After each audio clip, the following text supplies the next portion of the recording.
What's good, people? Righteous Reactions signing in. I always want to say Righteous Recordings. Just came back from the gym, hit a nice shoulder, a few squatties for the hotties. Currently sipping on a cute little juice and vodka. I'm gonna settle in just for the night, but I thought I'd check out an old band I used to. One of the entry bands I got into more extreme forms of metal and music through. I was in high school, and this was when, like, I don't know, a lot of bands were blowing up via MySpace. And this band in particular, I think a lot of it was to do with it starting with the letter A. It always used to be first in the search, or one of the first bands in the search. Annotations of an Autopsy. This was prior to them making any changes. They further went on to take a death metal and a more like heavy hardcore route later on down the line. But initially they broke through with this particular sound.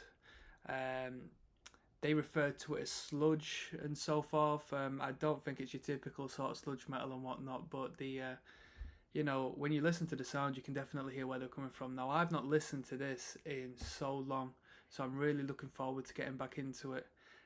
It's definitely a bit edgy in places. I know there's some gang vocals in here I'm not going to quote.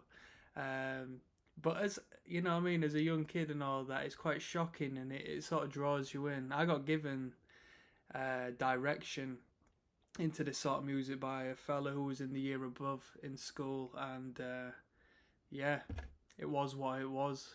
If it weren't for him, I might be into like electronic music, dance music. So this one is Annotations of an Autopsy. Welcome to Sludge City. Let's see what it sounds like in 2021.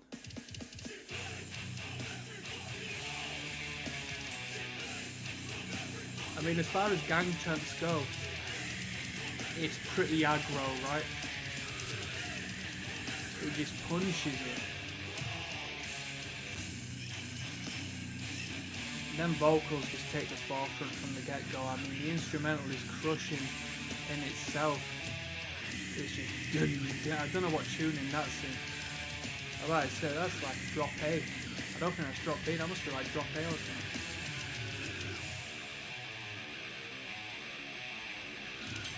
I don't know what you'd say this would take influence for. This is like kind of death metal-y, but it's more so on deathcore, isn't it? But them vocals is just like wind blowing through a garden shed, man. And then, wow, just some ridiculous slamming action.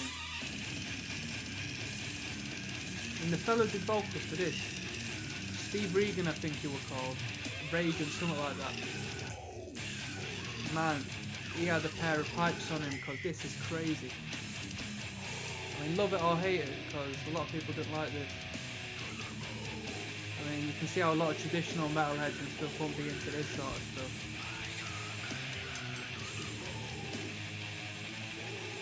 It's just heavy chug into the tremolo, picking madness into the gang chants. I'm not going to quote what they're saying on these gang chants. It's not female friendly, I'll tell you that.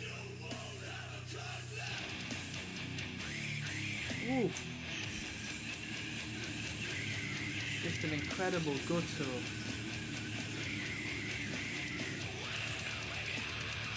There we go. Some pterodactyl highs right there. A lot of music when it comes to these vocal lines, it's just patterns in it, because you can hardly hear the vocal. You can't hear them. I had this on CD, so there was lyrics to it.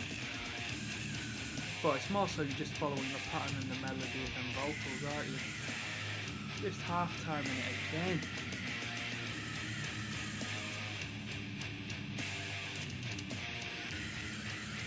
Keeping it in key as well. A lot of the time deathcore acts are just going into the dissonance, like dun dun.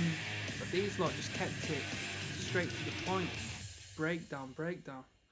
Yeah, that's ignorant. That's pure ignorant. I don't know why it says 3 minutes 44. Keep it playing for a second. I don't think it continues. 2 minutes 39 as well, song length. So that's quite ahead of its time, because metal acts and just music in general around that era. You had As Blood Runs Black. This was a UK act, so you had Bring Me the Horizon. Who else? It wasn't a UK act, but you had Job for a Cowboy as well. and so on and so forth. I'd be surprised if it was 2008, although it might be. But the cursing sort of deathcore racks and so forth, Waking the Cadaver and so on and so forth, generally speaking, didn't have songs that short. But nowadays they're all that short, if not shorter. So yeah, brilliant, brilliant. Obviously from there they went on to do a death metal thing. I didn't really delve into it too much. I can't quote any of the songs from there. Hardcore, well, heavy hardcore, you know what I mean. Did a tune called Stage Breaker. And I don't know why I'm running down a little bit of history. I'm a little bit tipsy right now, but this brings me back, man. Yeah, it's a classic. Don't get me wrong, I won't bang it on nowadays, but if a band came into the circuit right now sounding like that, there's going to be a few moshes. Whether they be scene kids or actual, you know, tough guys wanting to kick a few heads down to the beatdown sections, who knows, but yeah, that was Annotations of an Autopsy. Welcome to Sludge City. Quite a pleasing listen. Quite a nostalgic one for me, to be fair.